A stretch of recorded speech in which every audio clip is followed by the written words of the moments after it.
Hi guys, welcome back to my channel.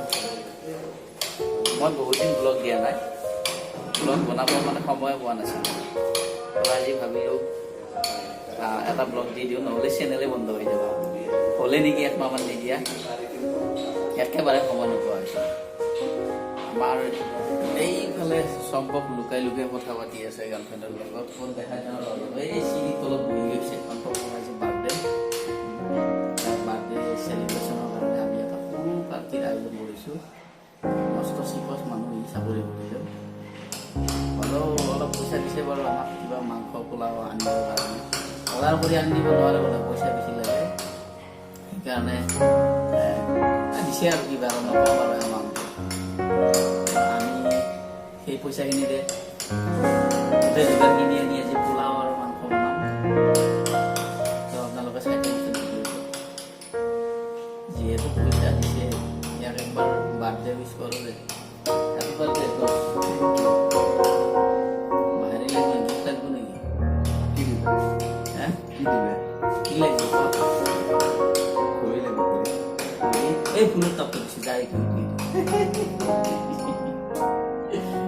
আৰু cake নাকাটা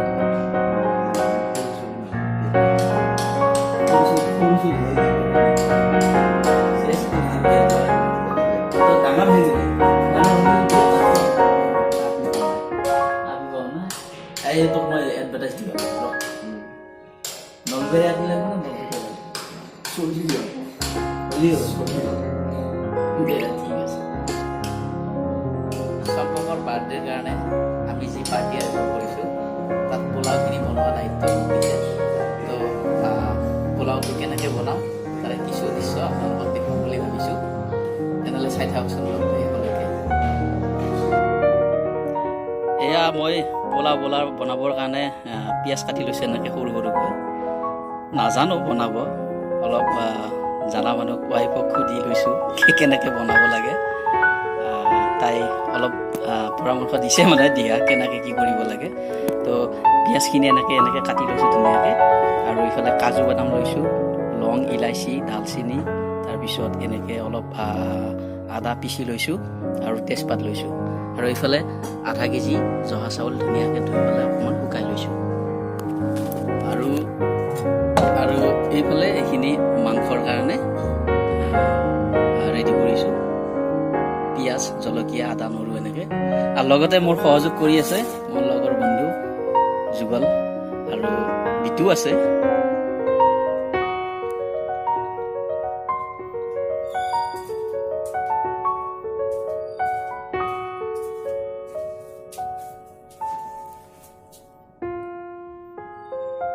এইখিনি মই গোটেইখিনি বস্তু এবাৰ দেখাই দিছোঁ। বনোৱাৰ আগত মানে গোটেইখিনি ৰেডি কৰি লৈছোঁ। ল'ৰা মানুহৰ কিটচেন না, অলপ লেতেৰা পেতেৰা থাকিবই, আৰু হ'লেও বহুতখিনি চাফা কৰি লৈছোঁ। এইখিনি মাংস এনেকৈ আমি বইল কৰি লৈ লৈছোঁ, হালধি নিমখ দি পেলাই বইল কৰি লৈছোঁ। পিছত আকৌ ধুনীয়াকৈ গ্ৰেভি বনাম, দেখাম বাৰু। মই প্ৰথমতে গেছটো অন কৰি লওঁ, তাৰপিছত কুকাৰ বহাই দিছোঁ। কুকাৰটো শুকানে গৰম হৈছে ন?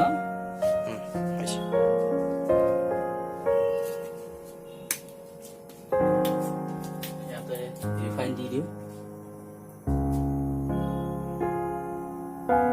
হৈ যাব। ফাৰ্ষ্ট টাইম বনাইছোঁ কিন্তু আজি পোলাও, কি হয় নাজানো, আৰু যি হয় হ'ব, আৰু আমিয়ে খাম আৰু ন যুগল? ভালে হ'ব নিশ্চয়। আচ্ছা, হ'ব নেকি? তেল বেছি দিলে বেয়া। এয়া মই তেলটো গৰম হ'ল, লং ইলাচিখিনি দি দিলোঁ।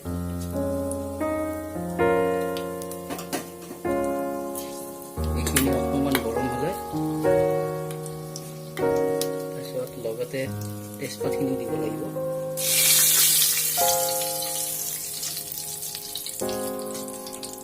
এতিয়া দিম ইয়াতে পিঁয়াজ।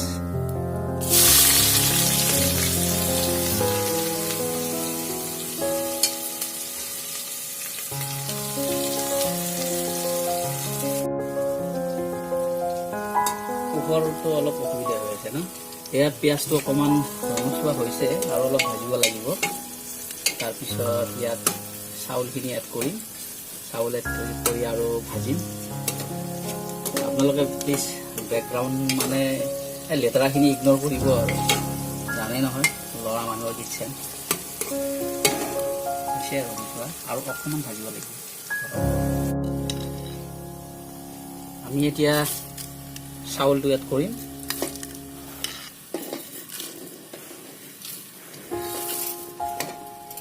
পৰিল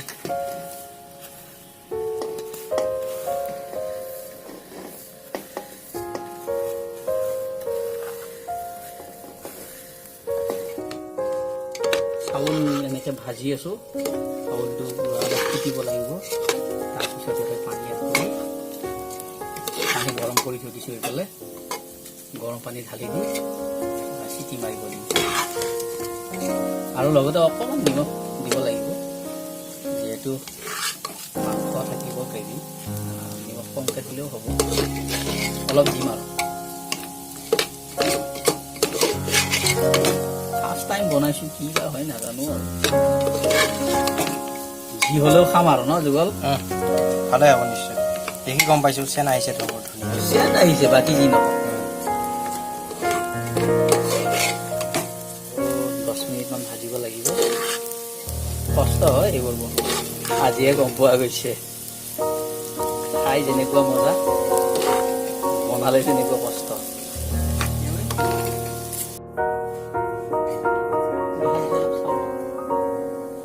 এই চাউল ধুনীয়া ৰঙচুৱা হৈ গৈছে। এতিয়া ইয়াত পানী এড কৰিব লাগিব আৰু দুটা চিটি মাৰিব লাগিব। তাৰপিছত যেতিয়া ৰেডি হ'ব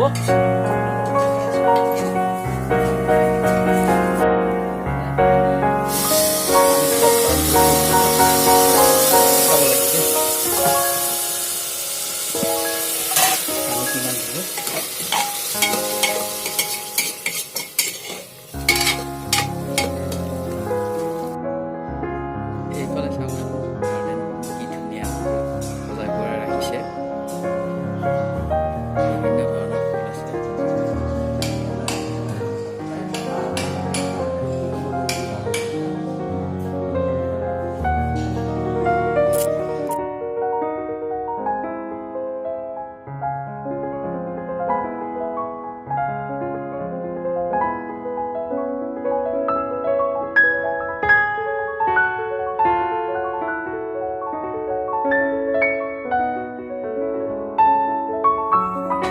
ইফালে কুকাৰত ঢাকনি মাৰি দিলোঁ, দুটা চিটি মাৰি দিলে পোলাও ৰেডি হৈ যাব।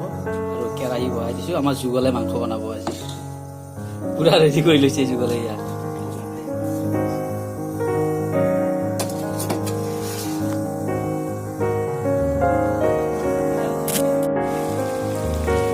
ইফালে আমাৰ মাংস ৰেডি হৈ আছে। মাংসটো অলপ ৰেডি কৰিম আৰু।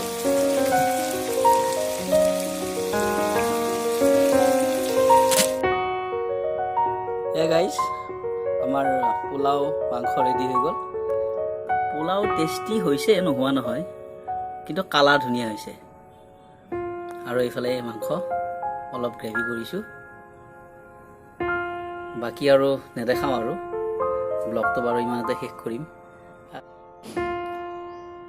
ফাইনেলি গাইজ, মই আপোনালোকক পোলাও বনাই দেখুৱালোঁ। লগৰবোৰে খাই প্ৰশংসা কৰিছে, ধুনীয়া হৈছে বুলি। নাজানো আৰু প্ৰশংসা ভাল হোৱাৰ কাৰণে কৰিছে নে বেয়া হোৱাৰ কাৰণে ইনচাল্ট কৰিছে। তো ফাৰ্ষ্ট টাইম বনালোঁ, সেইকাৰণে আপোনালোকৰ লগত শ্বেয়াৰ কৰিলোঁ। আৰু বহুত দিনৰ মূৰত ব্লগ এটা দিলোঁ। যদি ব্লগটো ভাল হয় তেনেহ'লে প্লিজ লাইক এটা কৰি যাব আৰু এটা কমেণ্ট কৰিব। আৰু যদি মোৰ চেনেলত নতুনকৈ আহিছে, চেনেলটো ছাবস্ক্ৰাইব কৰি দিব। তেতিয়ালৈ বাই বাই। ব্লগটো শেষলৈকে চোৱাৰ বাবে বহুত বহুত ধন্যবাদ।